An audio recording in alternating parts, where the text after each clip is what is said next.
Jewe cambere tubuze turihangana ariko rero nuko nfise umuryango nyene nama ngenda muhira nyene nkarondera ngo ati none bashaje hariya kwe nukuri nkene gashaga nk'ubufu nk'irobo mbo vyama bishoboka rero muhira nyene bakama nkamugirira nyene umugore kugira harya umugore afise inda yama yifuza abe ararya misi yose ntabura ico arya kuko je urya mwana afise mu nda je ndamukunda niyo mpamvu rero je sinashobora kubona umwana wiwanje ari mu nda agira amagara mabi kubwo kubura ifungurwa rero niyo mpamvu je namangwana ariko rero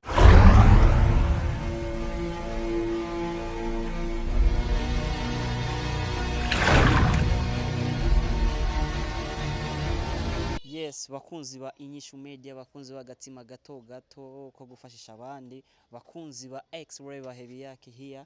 So turasubiye kandi Jesse n'umupresenter ariko ndi umuntu nyafise akagatima gato gato ko gufashisha abandi. Jesse naje ngaha kugira ndabakore mw'ikintu, ahubwo ndi ngaha kugira ndabigisha ikindi kintu.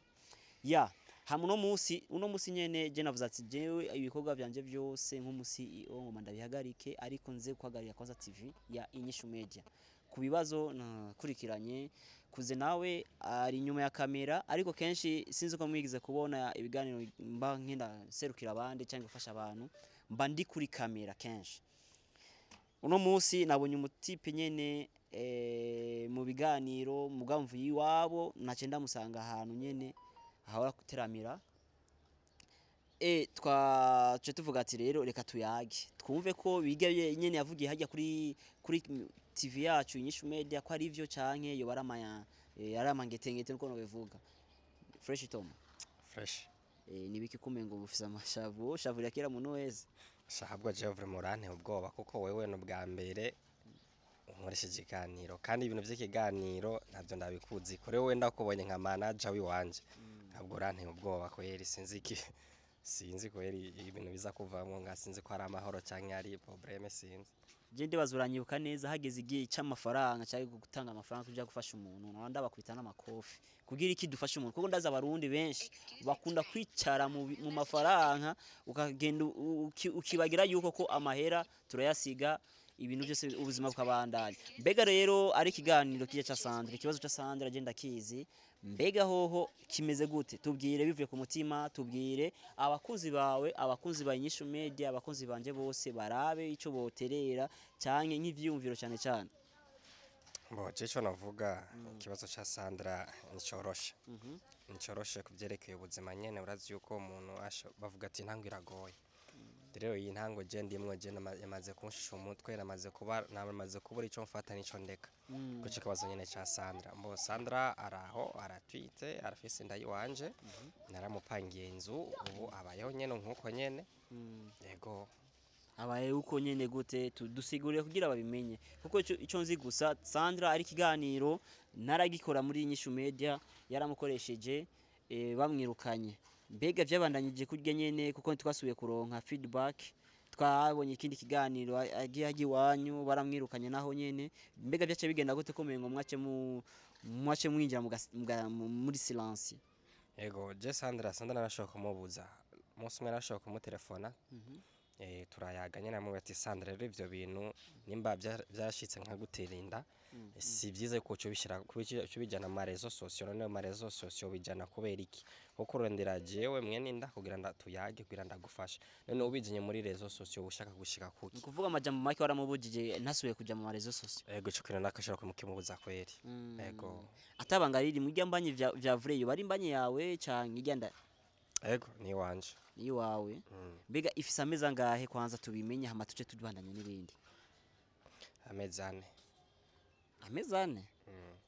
irakoze cyane mbega mwamaze kugira ibipimo mwaragiye kwa muganga kugira muri nani byose turamaze gupimisha kuko cyamere ko kugira jene meze yuko afise inda turagiye kwanza kwa muganga turapima nyene ibintu byose baratubwira ndabona neza yuko ama preve yuko ijyanda na iwanje kandi sinashobora kuyanka kuko namaze kubona yuko ndari iwanje narashobora kuvyemera tu vya bintu rero warabikoze mu majambo make ko jene nzi ati kuko Sandra nawe nyenda muravye mengo arakeye cyane mu maso nkuvuga wacu uvuga ati reka ndayemere ni iwanje warabikoze narabikoze ariko kuvyemera kwanza nashobora kuvyemera namaze kubona preve yuko inda ari iwanje.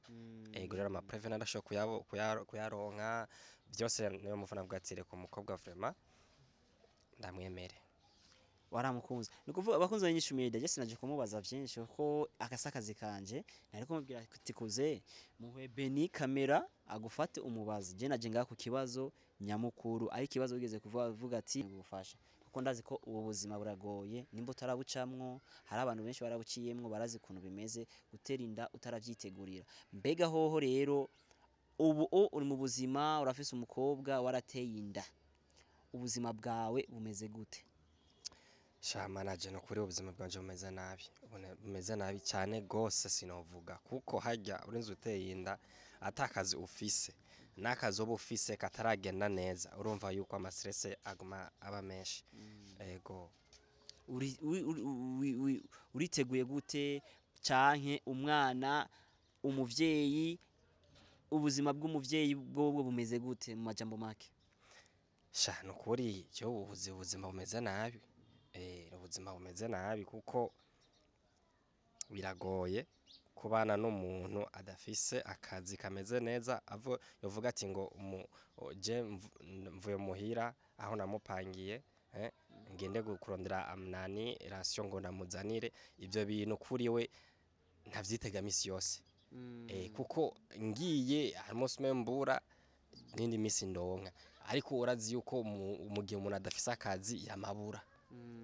Rero je vraiment sha nukuri kubwo ama stress je ndiko ndabona ivyumviro, ndiko ndafata n'ivyumviro bibi bitangiye no kunzamo, nukuri je ndiko nasaba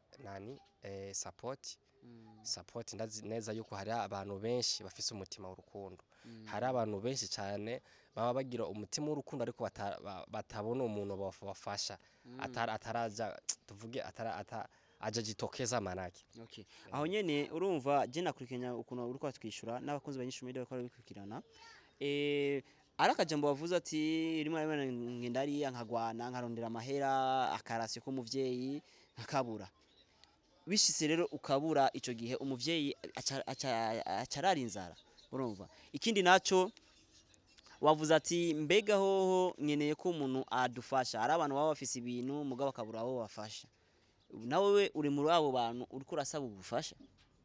Ego cewe cambere tubuze turihangana, ariko rero nuko mfise umuryango nyene namangenda muhira nyene nkarondera ngo none bashaje hariya kwe nukuri nkeneke agashaga nk'ubufu nkirobo mbo byama bishoboka rero muhira nyene bakama nkamugirira nyene umugore kugira haryo umugore ugafise inda yama yifuza abe ararya misi yose nta buri carya.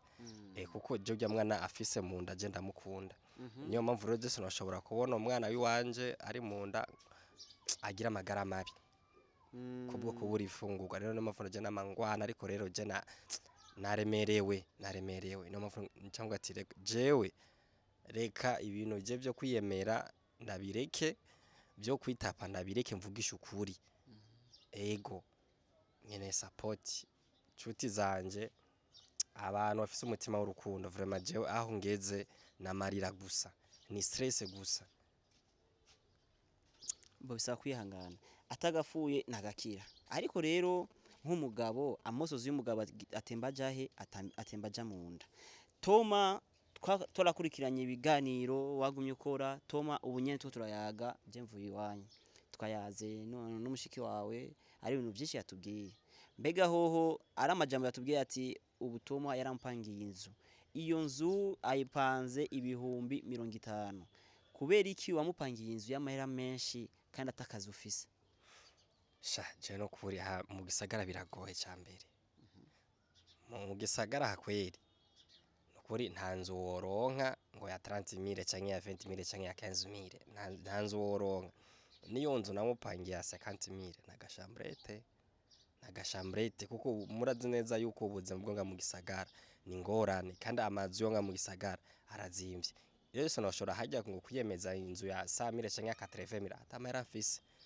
Oya je nabwo ati jewe narashobora kugereranya nyene bwo ati jewe iyo 50,000 nzokopesha nzosaba misada, ariko iyo 50,000 jewe mu kwezi ni buri nukuri Imana izokugura imigisha ndayaronke. Mu gusaba ubufasha ari abantu basaba ubufasha basaba escrow bakoresheje escrow, mbega ni igiki twomenya neza cyangwa abafana ba Inyishu Media bomenya ko ivyo uriko urabasaba ko ari ivyo ata bintu vy'ubu escrow burimwo, ikimenyetso twomenya ati uyu kanaka aragoye ko yari mu bibazo nikihe. Uno munsi nishikiye kuri tele sinkeneye yuko ko nobibona kuri mu makamera, nkeneye yuko menya ati swate mbonye kwanza aha urya mugore wawe tuce tumenya turabe amordonance turabe nahaba nyene ibintu nk'ivyo, kugira abantu bafise umutima, abantu bafise agatima gato gato ko gufasha abandi bitange. Ico kintu twomenya gute ko atari escrow uriko urasaba ubufasha mwene data? Nukuri jewe nukuri cyambere kwanza jewe si kamera yiwanje, kuko ibi bintu bije ngiye impanda kamera niko nasaba ubufasha nta buryo jya burimwo. Ikini naco sa kamera kiwanje kandi je vraiment ibintu byo bu escrow je nukuri je sivyo nakuriyemo mu bisanzwe, sinakoze mu bintu byo kubesha, sinabazoya nukuri iyo ngeso cyambere je nta mfise y'ububire yo gusaba ibikini je ntabyo mfise.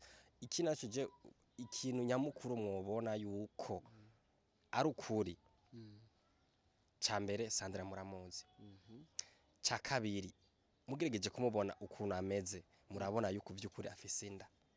Kumuraba ku kamera biratandukanye no kumuraba mu maso. Sinzi rero ko oduhaye amahigwe tukagenda kwa Sandra tukamuraba tukamuvuga ati akaduha n'ikiganiro agashikiza abakunzi ba Inyishu Media tukaraba aho wamupangiye ko iyo nzu kweri bikunze cyo tubonana nyene inzu tuvugane nawe tumenye ati iyi nzu ni 50 vya vrai, iyi nzu nimba ari je ndashaka kwiyemeza avuga ati Jeffse ukwezi kumwe canke amezi abiri ngiye kukurihira. Ivyo vyo nta kuntu twogera kuko ndabona umwanya kiganiro cyamaze kuba kirekire, ukaduha umwanya tugashika iwawe kuko ari ibintu byinshi nyinshi no munsi n'abakunzi ba Inyishu Media ariko barakurikirana, ukaduha ayo mahigwe. Nta kibazo kuko aho Sandra aba ndahazi, aho namupangiye kuko nije inzu nagiye kuyirondera ndahazi. Mubikeneye karibu tugende. Bakozi ba Inyishu Media sinshobora no kuhashika aho hantu, ndashaka kuhashika amasageze kure, ariko tugiye kwerekana ko ari ivyo ko canke ko atari ivyo, kuko gutanga ikintu ugafasha umuntu ni vyiza bivuye ku mutima, ariko ni vyiza ko ufasha umuntu afise ibibazo vya vrai, apana gufasha umuntu yigirishije. Rero reka dufashanye, ni vyiza imbere ni heza, reka turondera umwanya wo kugenda iwabona Sandra tucange Sandra haba kugira turabe ivyo bintu ko ari ivyo. Ndibaza nuko dukena ama commentaire yanyu, abakunzi cyane cyane abantu bafise umutima wo kwifashisha, umutima w'urukundo, umutima wo gukunda igihugu cyabo. Nukuri mutibagiye kugira subscribe hamwe na commentaire na like. Merci beaucoup.